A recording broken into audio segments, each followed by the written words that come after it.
Welcome to LiveDaf, your online Daf Yomi Shir. Shalom Aleichem, welcome back to today's Daf Yomi, Maseches BECHOROS Daf Mem Beis. We are holding on Mem Aleph Mem Beis, 4 lines from the bottom. Okay, so back to the Mishnah, where we mentioned a unique looking Bechor, either a tumtum, or his gender signs are covered, concealed, in which case his status is unknown, or an androgynous, who's exhibiting both gender signs. So yesterday we focused on the androgynous. We had 3 opinions in the Mishnah. Tanakama, who says, well, it's a perpetual state of uncertainty. We don't know. Is the androgynous classified as a zachar, in which case he's a bechor with kedusha, or perhaps a nekeva, in which case he's not a bechor, which is limited to male, right? So we're not sure. Rabbi Shmuel says, look, even if he's a bechor, even if he's a zachar, but he has a mum, because the gender sign is considered a blemish. It's a split in the skin and qualifies as a mum. We have the third sheet of the Chachamim at the end of the Mishnah who say, no, it's a brand new entity. Nor this, nor that. Bria b'fnei atzma, a brand new classification, a new type of gender, androgynous. Of course, he doesn't qualify as a bechor. Okay, so that's regarding androgynous. Today we're going to focus on tumtum, whose gender area is concealed, in which case status unknown. How is he classified? This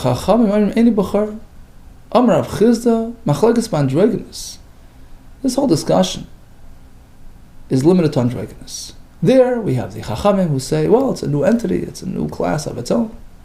But if it's a tumtum where his area is concealed and covered over, that's certainly not a new entity. Divra kol sfeiku, everybody agrees. It's a suffix. It's an unknown. In which case, you have to account for all possibilities. Rashi says you can't shecht him in the Beis HaMikdash, just in case he turns out to be in a keva. You can't shecht him outside the Mikdash either, just in case he turns out to be a zachar. Can't work with him, you can't share him. Okay? So Reb Chizda provides that clarity. He says tumtum is certainly a suffix according to all shittas. Divrei kol sfeiku v'kodesh misfeiki is kodesh on account of that suffix. Amalei Rava. So Rava responds, a tumtum is one or the other. It's just that we don't know. Amalei Rava l'mi'at, if that's the case, be'erich and ya'arich. So when a fellow commits to donate to the Mikdash, he pledges, the value of a person. So he sends this specific amount of money as set forth in the Torah, which provides the rates based on age and gender. Okay, so the tumtum should also be a qualifying subject for erech, and if you pledge the value of the tumtum, you're committed. Whether either he's a male or a female, either way, right? So you have to give the bigger amount or whatever it is, right? It shouldn't be nothing. He's not a new entity, he's one or the other, right? Over to the next Amud. Alamatani, but if so, why do we have the halacha that rules out the tumtum from erechin? Pasuk says that the erech, the value of the hazachar, Rashi says it's the extra hay we're focusing on, rules out the tumtum and androgynous. They have no set rate in the Torah. They're not included in the parsha of erechin. V'lo tumtum androgynous. And the question is, okay, androgynous, fine. Perhaps, androgynous, yeah, okay, that's a new entity. But tumtum, it's one or the other, either a male or female. Sami mekan tumtum. You're right, we're going to delete the word tumtum from this price. And actually, this is going to be a recurring, a reply in the Gemara over the next several kashas. We were going to just delete tumtum from the list, because tumtum, as Rav Chizda maintains, is not really a new entity. It's either male or female. Tashma, comes another raya, another kasha on Rav Chizda. Yachal lo yehi berach ish. So perhaps the tumtum is not on the male, rate list. He doesn't qualify for a male rate. Aval yehi berach isha, perhaps you're obligated according to the female rate. If you pledge the value of the tumtum, tamaleim ha-zachar. Ibn Nekeva. So we have ha-zachar. Then we have v'im Nekeva. The extra v'im rules them out from the female rate as well. V'loi tumtum az-reganus. Apparently tumtum is a new entity. Again, Sami erased from here Mikan the tumtum. Toshma another right. So that's by the Karban Shlamim. Im Zachar, Im Nekeva. So the extra Lashon, Im Zachar, Im Nekeva, tells you that has to be a Zachar Vadai, Nekeva Vadois. Has to be an absolute Zachar, an absolute Nekeva. V'lo as opposed to a Tumtum Adreganus. The question is, what's wrong with the Tumtum? Rashi explains, by Ishlamim, you can have either male or female animals. So whatever he is okay. Is it a he? Is it a she? So why disqualify him? Once again, we have to remove the word Tumtum from this brisa, because the Tumtum is really, he's in. Sami Mekan Tumtum. Comes another Akasha Tashma, is the pasuk by the Oila, which we had yesterday. Tashma. Zachar tells you that the Oila has to be uniquely male, v'loi nekeva, as opposed to nekeva. K'shoimer lamata was Zachar. So why does the Torah repeat again the word Zachar later on? There's no need for the extra pasuk to tell you tumtum v'adreganus. So ruling out the tumtum as well. The question is why? At most, he's just a suffix. And as we discussed yesterday, on my own, I would know you can't use a suffix, right? Whenever we have an uncertainty, we go l'chumra, we're strict. So without the pasuk, I wouldn't use the tumtum for a carbon oil, which has to be strictly male. So why do we need a pasuk l'hoitzi tumtum adreganus? Once again, we'll delete the tumtum from this discussion. Sami Mekan tumtum. Continues the Gemara Tashma with another kasha. Haneva v'hamuktzeh. Okay, so we have these bird carbonis. Now, a bird carbon is typically going to experience malika. The kohen will flick off the head using his thumbnail, which is not a standard, act of shechita, which is typically done with a knife. But by a bird carbon, you do malika. Now, the halacha is that when a bird, a kosher bird, dies, an avela of an oif tahar is metame. It imparts tumah, but not in a very conventional manner. Not by merely touching it, rather by ingesting it. When a person is actually eating, it's metame as it goes through the swallowing process, but beis habliya. Now comes a question. What if you have a carbon bird, which did not have shechita, had malika? Is it considered dead? Of course not, because that's the proper process applied to a carbon bird. But if the carbon bird wasn't really a carbon bird, it was a puzzle entity, it wasn't qualifying for a carbon, and it still had malika done, then it's as good as dead. It's like an avela. Because it wasn't deserving, so to speak, of the malika process. It's like it died. Example of which are Tashma, Hanevad, a bird which had been worshipped as an idol, wasn't suitable for carbon, V'hamuksa, designated for such, V'esnan, given to an immoral woman for her services, V'mechir, given in exchange for a dog, V'tumtum, V'adreganus. So the Brisa lists tumtum and adreganus as well as unqualified birds. Kulon metaman gadm abes habliya. So after malika, they're considered like they're dead, and they're metam a person as he swallows. Okay, so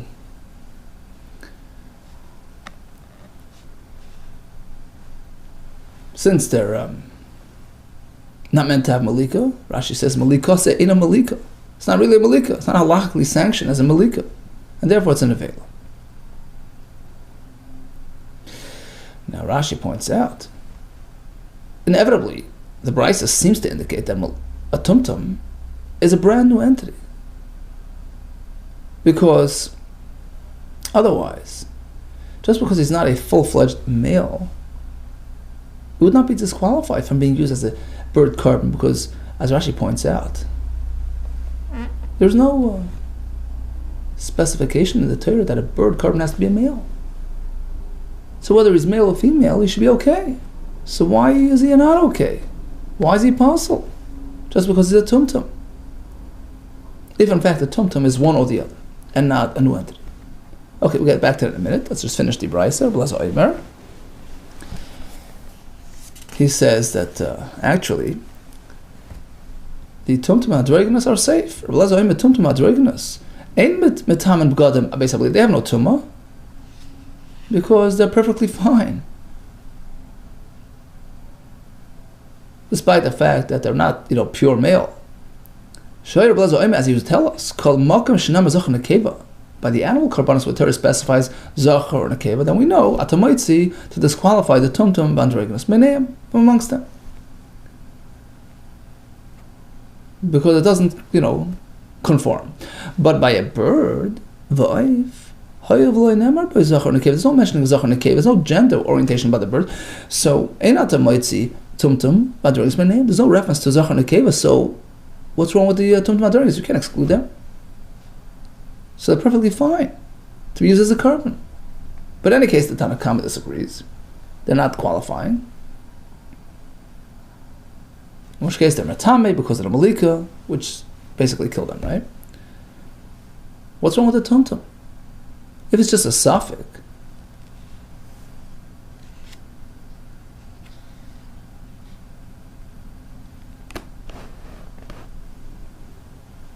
so then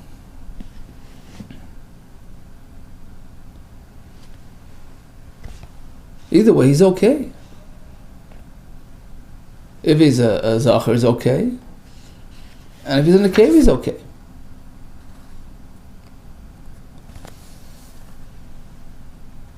Right? Because as we said, by the bird karbanos, there's no need to have a zachar. Furthermore, says Rashi, the kasha is from the second part of the brayso as well, Rabbi Lezer. Lezer says that, by animals, it's granted. It says zachar nekeva, so I have to exclude the tumtum. Why? If there has to exclude the tumtum, if it's just a suffix, my own I wouldn't bring it if I don't know. So in any case, we have a double raya from this brayso that tumtum is not just an unknown. He's a brand new entity, which disqualifies him. Samim mikan tumtum. Once again, we'll delete tumtum from the list. We're not discussing tumtum. Tashmai comes another kasha from our brayso. Rabbi Lazoim, atreifa, akalayim, ve'etzadoifin, ve'etumtum, ve'adregnus. All these imperfect entities. A treifa, an animal which has an internal serious, illness. Akalayim, crossbreed. Ve'etzadoifin, born by way of cesarean. All these cannot be used as carbon. And tumtum v'andregnus. Lo kadoshin v'lo magdushin. They're not kadosh, they can't generate kedusha on others. What does that mean? V'mashmor, lo kadoshin b'tmura. They can't even be recipients of a tmura transfer from a legitimate carbon. You can't transfer kedusha onto these, and the chiddush is, Rashi points out, even though typically tmura is chal, can be effective on even a balmum, a serious balmum, but these are worse off. They can't even be recipients of tmura, transfer of kedusha. And if somehow, by some fashion, they became kaddish, Rashi explains, how's that? We just said they can't become kaddish. Let's say they were born from a carbon animal, which automatically grants them kedusha just by virtue of their birth. Okay, so they have kedusha, but they can't generate a tmura and transfer kedusha onto others. Okay, veluhain. Sorry, tmura. It's a bottom line. Tumtum is totally disqualified from kedusha. Why? The question is why. If tumtum is just an unknown, well, either is a zachar nekeva. What's wrong? Once again, sam kan tumtum, you have to delete the tumtum. Tashma is another raya. Another brayso. Chamisha. There are 5 examples of disqualified karbonos, like doshim and magdishim, don't have kedusha, can't generate kedusha elohein, which are as follows: hatreifa, bakalayim, ve'etzadoifin, ve'tumtum adreginus. Okay, so once again, tumtum is back on the list, which begs the question: why? Something wrong with them. Perhaps once again we'll delete tumtum. Well, then we're down on the numbers. He said 5, and he only have 4. The answer is we'll switch it with another candidate. Afik tumtum, delete the tumtum. Vayot yamsam, and instead replace him with yasam, whose mother died upon birth. It's also a psul, and that's what the brayso is referring to. Okay, in any case, after all these attempts, we came up sort of empty. And this was relating to Rav Chizda's interesting statement that, the three opinions in the Mishnah refer specifically to the androgynous. Tanakama says Safek. Rav Shmuel says perhaps B'zochar, but certainly with a mum.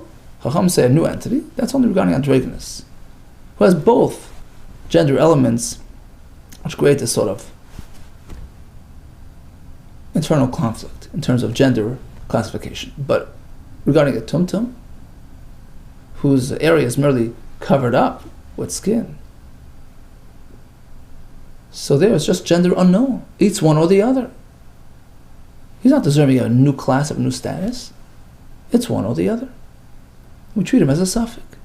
Says the Gemara Lemek Tanai. Perhaps this question is really linked to Machlekes Tanai. Whether it's just a suffix or whether he's in a class of his own, a new entity. Lemek Tanai. Here comes a brisa with three opinions. Number one, Rabbi Loya Eimer, he quotes Mishum Rabbi Shmuel. So first we'll refer back to androgynous. He's a bechor, perhaps he's a zachar, but it's accompanied by the nakvus, by the split in the skin, which makes it a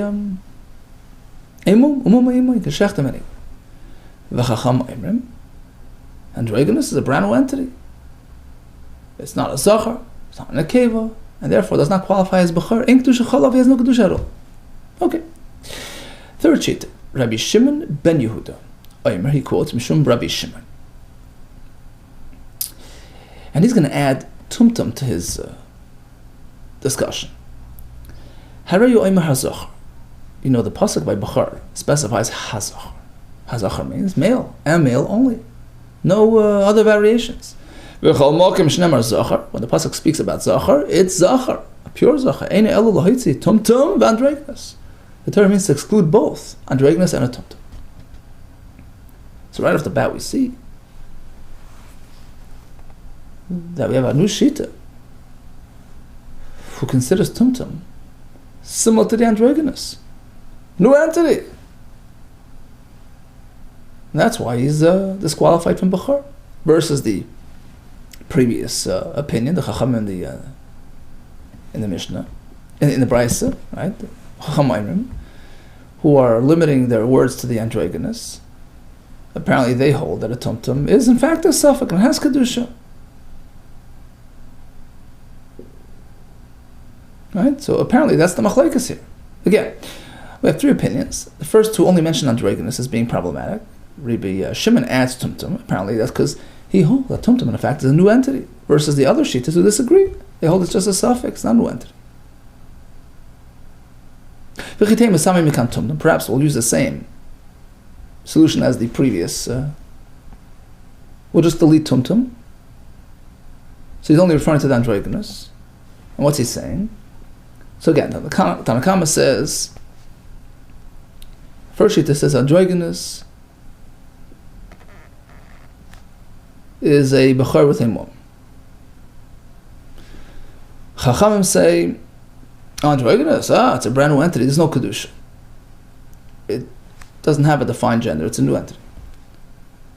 Comes Rabbi Shimon and says, it's excluded, doesn't qualify. Isn't he saying the same as them? We're going to delete tumtum from the discussion, and we're limited to just discussing androgynous. So why do we have three opinions? We have a straight out repetition. Rabbi Shimon Yehuda, the third shita, who says hazachar disqualifies the androgynous, which is a new type of class. He's merely repeating the Rabbanon, who's saying the same thing. There's only one way out, that in fact we are referring to tumtum as well, and that's the point of machlekes. Don't delete tumtum. He's referring to tumtum. Considers it a new entity. That's his opinion. As opposed to the chachamim, who disagree with his assertion that tumtum is a new entity. Androgynous, that's a new entity, because he has both elements, both features, but a tumtum is just an unknown. So the question of how to classify a tumtum, is it a suffix, or is it a new entity? That's a machlekes tanai. Elav tumtum yikiminai, Tanakama savar, and kedusha chal olav androgynous. Tanakama, meaning the chachamim in this brisa, we have three shittas, Rabbi Loi, then we have Chacham here is being referred to as Tanakama. Tanakama is Sover. In Kedusha Chalav Androgenous. Tanakama holds Androgenous is a new entity, he has no Kedusha at all. He's not a Zachar, not a Nekeva. Aval Tumtum Sveiku, Kosh Misveiku, but a Tumtum, no. Tumtum is just an unknown. He may be male, may be female. You have to treat him as Kaddish just on account of the possibility that he's a V'as Rab Shimon Ben Yehuda L'mem or Tumtum at base. Comes a third shita and adds Tumtum is equated to androgynous in the sense that they're both considered new entities. Yehuda L'mem Tumtum Brio. It's a new Brio, a new class, a new entity. V'loi Kaddish has no Kedusha. Okay, so apparently Rav Chizda's statement that all agree Tumtum is merely an unknown rather than occupying a new, status. It's controversial. It's given to Machlekes Tanai.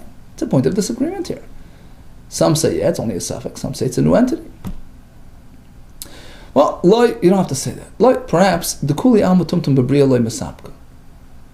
Perhaps nobody would entertain the position that a Tumtum is a new bria.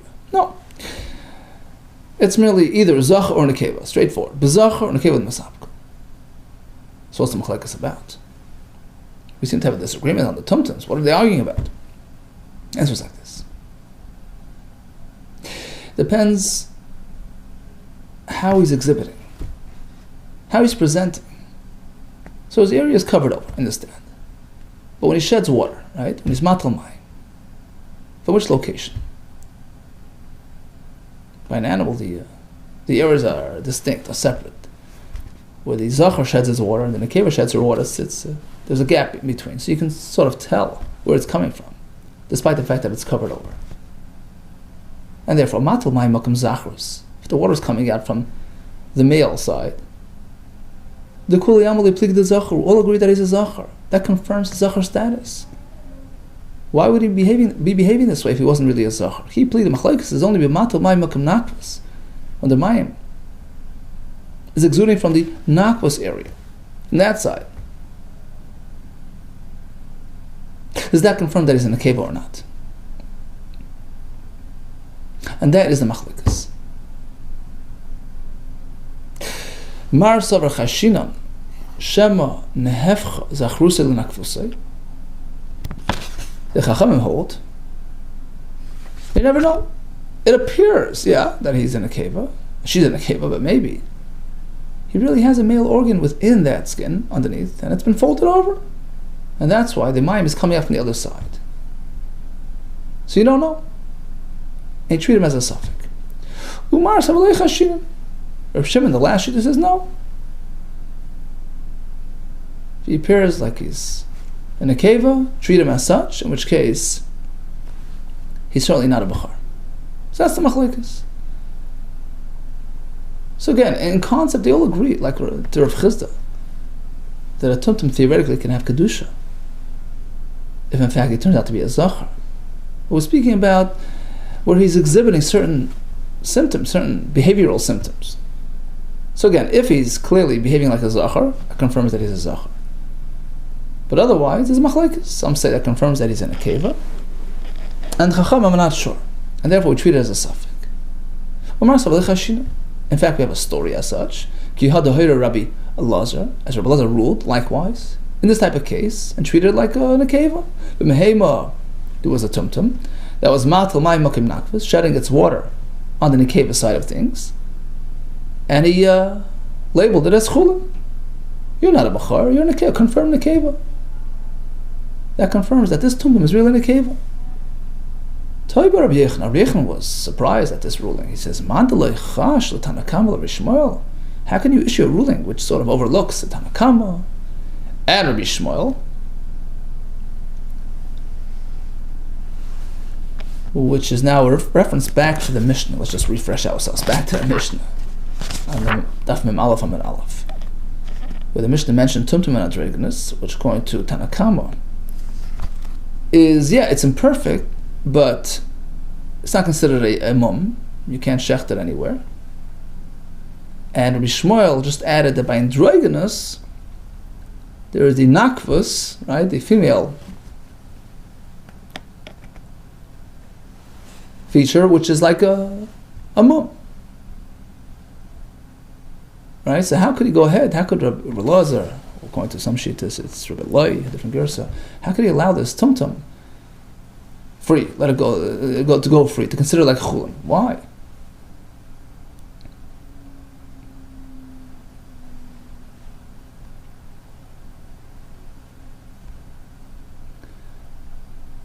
We find that in the Mishnah. The Hanakama, Bishmol over there say that a tumtum is a safek. You can't just determine its status. You can't just let it go free.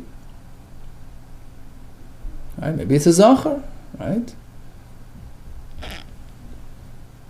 So nobody gives it nekeva status, apparently, irrespective of how it's behaving. So how could you go ahead and be matrit?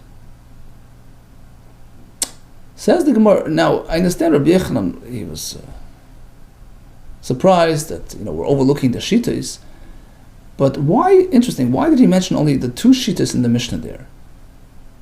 There were 3 shittas there in the Mishnah. V'leimer Rabbi Yochanan nami. Why didn't Rabbi Yochanan also refer to the 3rd shitta there? Who doesn't allow you to just take the tumtum and go free? V'leimer Rabbi Yochanan nami mad lichash l'rabbanan basroi. He should have said, well, you're disregarding all 3 shittas there by letting this tumtum go free. The last shitta, the chacham as well, who hold that a tumtum is a safek. Damar Chizda, as Rav Chizda explained to us, that even the chachamim there in the Mishnah, who say androgynous is no entity, but not by tumtum. Tumtum is just a plain safek. You can't take your chances. You don't know what he is. He may be a zachar, maybe kaddish. You can't just let him go free. Don't know Chizda. Machlekes is androgynous. The machlekes there is regarding androgynous. There the Rabbanan say, well, it's a new entity. It's not kaddish. But tumtum, which is merely covered over, status is just unknown. The very close feikot. All agree it's a safek. Rabbi Yochanan is really the Rav Chizda. The answer is Rabbi Yochanan had a different approach. He actually didn't hold the Rav Chizda. He held that the Shitas Chachamim, the 3rd shita in the Mishnah, actually considered the tumtum to be a brand new entity, actually. Similar to the androgynous. It's not just status unknown. It's a brand new status. Covered gender size, considered a new entity.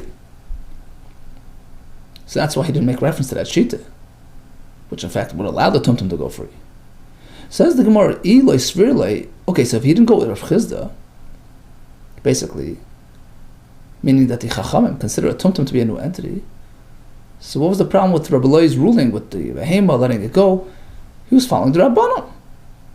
Tumtum is not an unknown, it's very much unknown. It's a new entity, it's not Kaddish. Eloi Svirle, Lema, he could have said Hudamaka Rabbanon. Basroi, you could have attributed this ruling to the Shitas Rabbanan Basroi, the last Shita there. So what's the issue? The issue is, because you have 1 Shita, but you have 2 Shitas which oppose.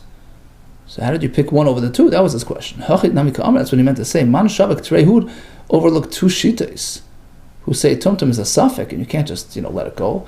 Then going according to the last Shita, 1 Shita, which says Tumtum is a new entity and goes free.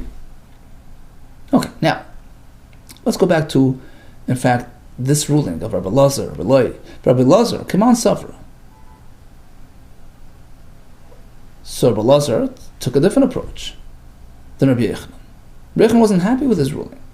He says, what do you mean? The consensus is that a tumtum is a safek. You can't just go by way of, the way he sheds his water, all these indicators. That's not enough to let him go, to confirm him as an akeva. So that's a pretty solid argument. Well, what in fact was Rabbi Elazar's basis to allow the tumtum to go free, just because there was water coming out of the makim nakfus? Rabbi Elazar, come on, sovereign. The answer is Ki Adam Rish Lakish. He had a different approach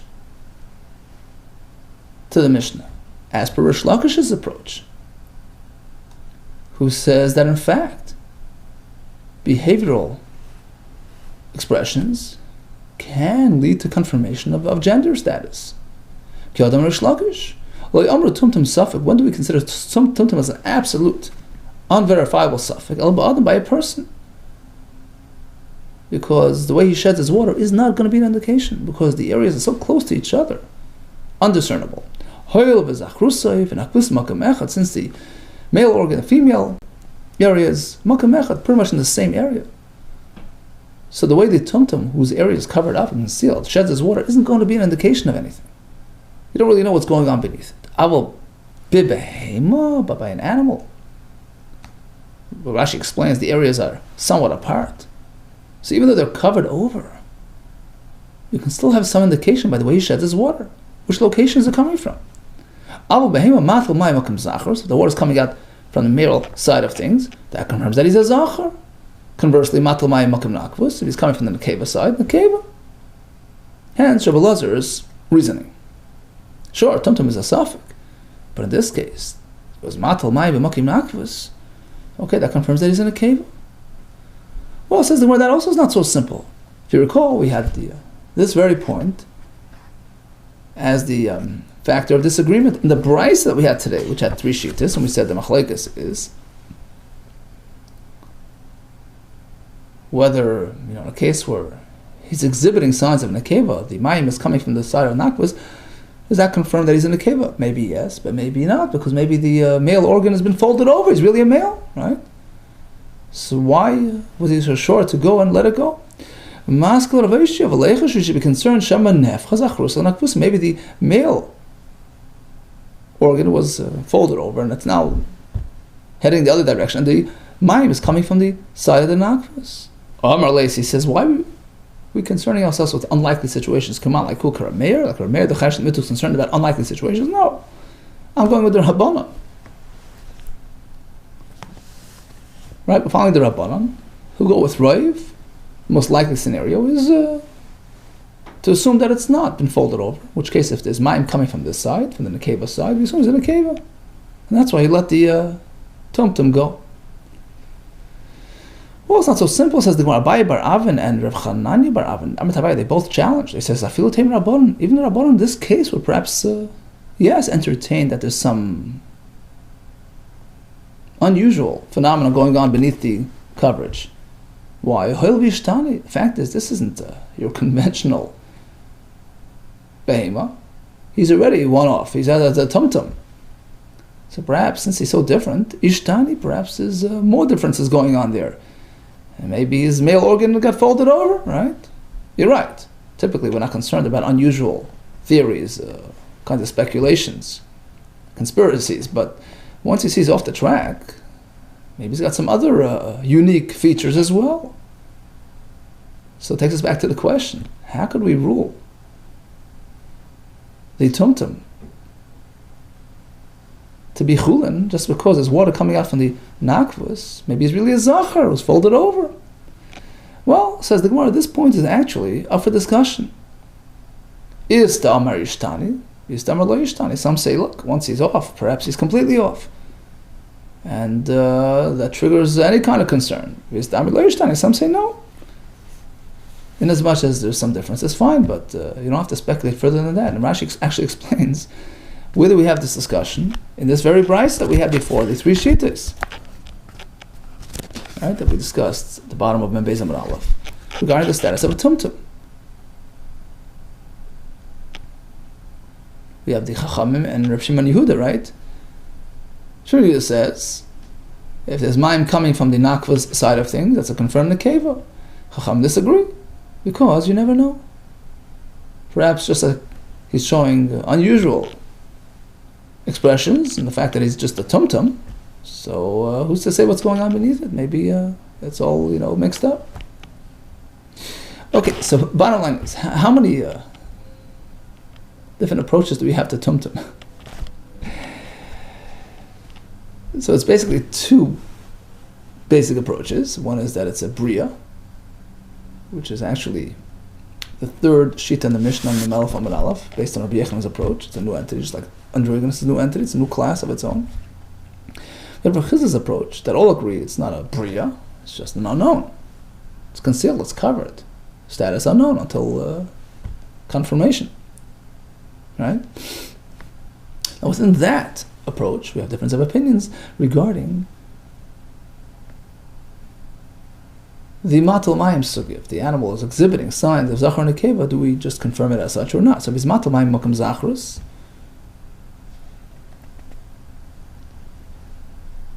all agree that confirms him as a zachar. Whereas if he's matal mayim the nekeva side, so again that's a machlekes. Some say it's going to confirm nekeva, and some say, well, you don't know, maybe there was a flip inside and it's really a zachar, and therefore it's considered a suffix.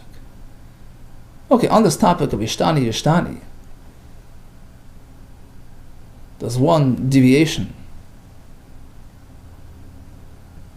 lead to speculation about additional deviations? Lema, perhaps we can suggest Ishtani, this question of one leading to the other, V'lo Ishtani, or perhaps not leading to the other. Tanoi is Mechlekes Tanoi. The Sani, we have a brisa, Tumtum Shekidish. Now we're over to a person, a man. Who's a Tumtum? Whose gender signs are covered over? Shekidish. He gave a woman Kiddushin, which only a man can do, right? So Kiddush of Kiddushin, you have to entertain that in fact he's a male, and treat his Kiddushin like a valid Kiddushin. She needs a get to. Niskadish, conversely, if he was the recipient of Kiddushin from a man, Kiddush of Kiddushin, again, you have to concern yourself that it's a real Kiddushin, because perhaps he's really a female.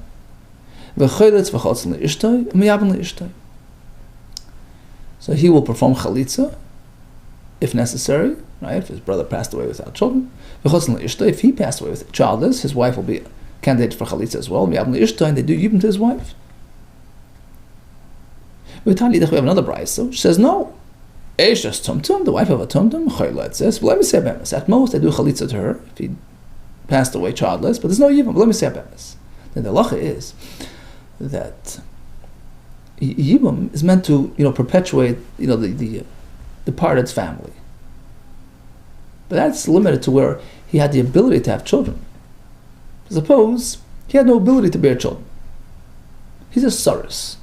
He's known to be castorized, to be sterile. In that case, he couldn't have had kids on his own, so there's no mitzvah yibum. So what about a tumtum? So overall, the Bnei Yeshiva figured like this. Let's make some assertions. The Kuli Alma Karukiva.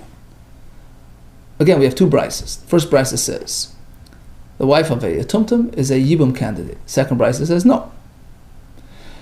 So the Kulam Karukiva. All will go with Rakiva's opinion. The Amru says Saris Chama. So Saris is a sterile person who can't bear children. Chama. It happened as soon as he saw the light of day, meaning he was born that way. It's a natural, from birth type of condition. There's no way to remedy, to heal it. It's a lifelong condition. He can't do chalitza to his brother's wife, nor yibum, and vice versa. His wife is not either a candidate for chalitza or yibum because he was not able to bear children. So all agree with this notion.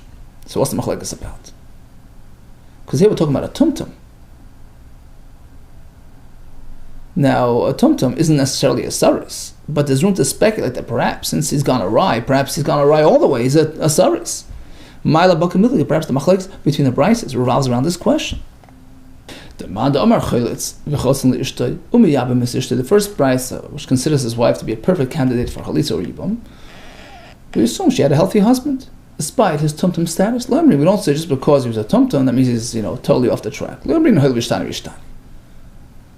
Versus the second brisa, which speculates that perhaps he was a saris, in which case his wife is not a yibum candidate. Second brisa, she's up for chalitza but not for yibum, because maybe he was a saris. We have to speculate. Since he was a tumtum, perhaps he was a saris as well. Okay, is this the machlekes? No, the kuliyam, perhaps all agree. Once you see one deviation, we're concerned about more. So how could she be a yibum candidate?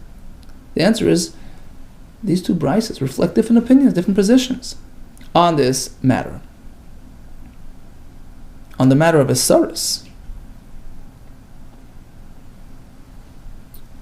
Rabbi Lazar, the first brisa, that his wife is a yibum candidate, is like Rabbi Lazar, who says even a saris chama can technically be healed, in which case we treat him like anyone else, and his wife is a yibum candidate. For Rakiva, second brisa, which disqualifies his wife, going like Rakiva, a saris chama is out of yibum.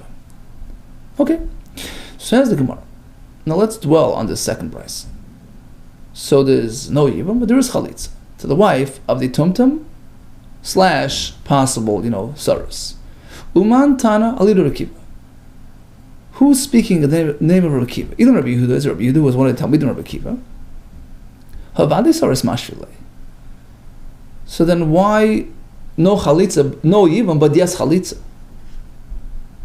According to Rabbi Yehuda, a Tumtum is considered a Saris for sure. If it's a Saris for sure, there's no Chalitza either. It's not just that we don't want to take chances and marry here just in case, but we do Chalitza because it doesn't really carry much risk. We don't even do Chalitza. She's totally out. She's exempted from the whole process. Ilin Rabbi Yehuda, Havadi Saris Mashvile. He says a Tumtum is certainly a Saris. It's not Rabbi Yehuda. Tumtum Shenikar Mitzvah Zachar. Even if the Tumtum was exposed as a Zachar, they opened up the concealment. You can't do Chalitza. Ishu Kasaris, he's like a Saris. Okay. So Saris doesn't do Chalitza, nor does his wife get Chalitza. Ella Rabbi Yosef Ridahi. Must be a different sheet. The Sanya. He says it's not for sure, it's not a confirmed Saris, so you don't want to take a chance and just ignore her obligations, you give her a Chalitza. The Sanya Yosef Ridahi, Tumtum lo yachleis, Shema yikravim v'yimotzi Saris chama. So Tumtum should not be doing Chalitza, because maybe when they uncover the seal, he'll be discovered as a Saras chama.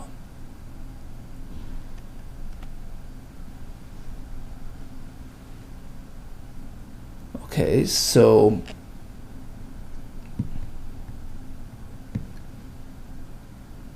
and Rashi points out, so why don't you do Chalitza if it's just an unknown?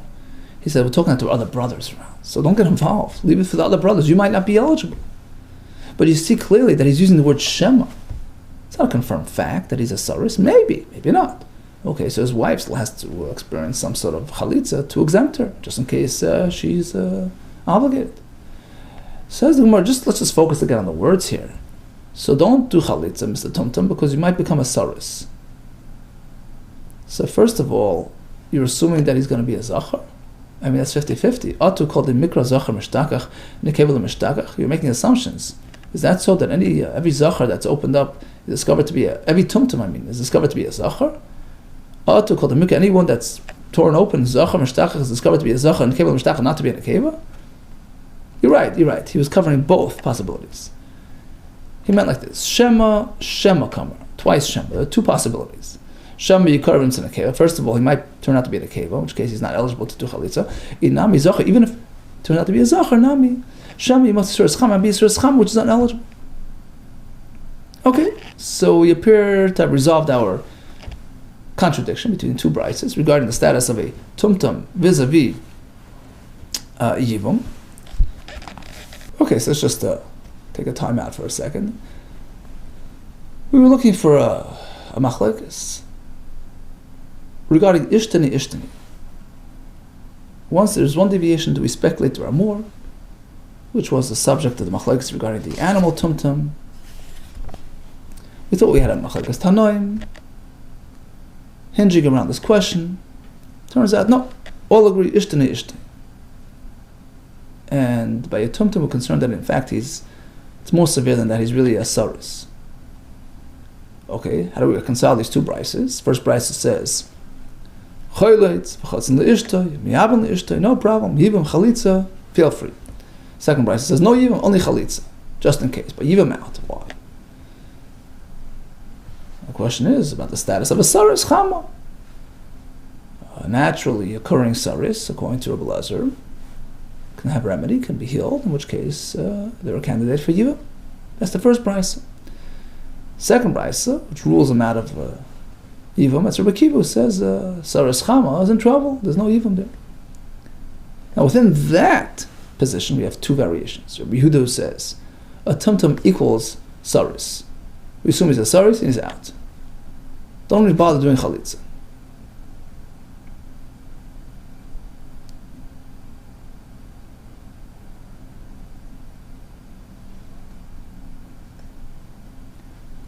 Okay, so this price is not going according to Rabbi Yehuda.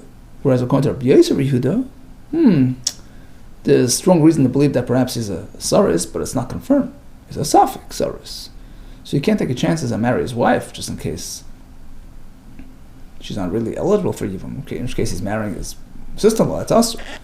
It's not in a Yibum setting. At most, you do Chalitza just in case. And likewise, if this Tumtum / possible Saris, he himself is a brother of a brother that died childless, he'll have to do Chalitza. Just in case he's really not a Saris. My binayo. Any differences between Rabbi Yehuda, who says he's certainly a Saris, and Rabbi Yehuda, who says maybe not? Amarava, yeah, very clear. Turn to the next Talmud. Two differences. Rabbi Yehuda says he's totally discounted. His chalitza is worthless. He's a Saris. A non-eligible candidate to be involved in any part of the Yibum process. Rabbi Yehuda says no. Maybe, yeah, maybe not. So take your chances. And therefore, lifsal makim achem, that's one example. These two cases, will be a difference between these two opinions. Rashi explains like this. Let's start with the second one. Suppose he's the only brother of the fellow who died childless. Rabbi Yehuda says, leave him alone, there's no point. You're a Saris. You're not part of the equation. Rabbi Yehuda says, do chalitza just in case you are eligible. And likewise, lifsel b'makim achem. So as there are other brothers around, and he jumps ahead and does chalitza. Halacha is, if one brother does chalitza, that's it. It shuts the door. It shuts the process from the other brother. They can't do anything anymore. According to Rabbi Yehuda, maybe he has that power. So that's it. They're locked out. According to Rabbi Yehuda, he's a non-entity. And we just discount what he did. That would be the two differences between these two shittas. So let's just recap today's daf again. We discussed the status of a tumtum. We have several approaches. With Chiz's approaches, contrast to androgynous, we have some opinions that consider it a new bria because he has double gender signs. Here he's just it's an unknown. It's a question mark. It's a suffix. It's not a new bria. So it's one or the other. You just don't know if to treat him as a suffix. Take into account all possibilities. Now within that approach, what happens if the mayim is coming up from the zachar side? That confirms that he's a zachar. From the nekeva side, some say it confirms a nekeva, and some say maybe he thinks that flipped, and we still don't know. Rabbi Yechon had an opinion that, according to the Chachamim in the Mishnah, just like androgynous is a new bria, likewise tumtum is a new bria. He's neither a zachar nor a nekeva, rather in a class of his own.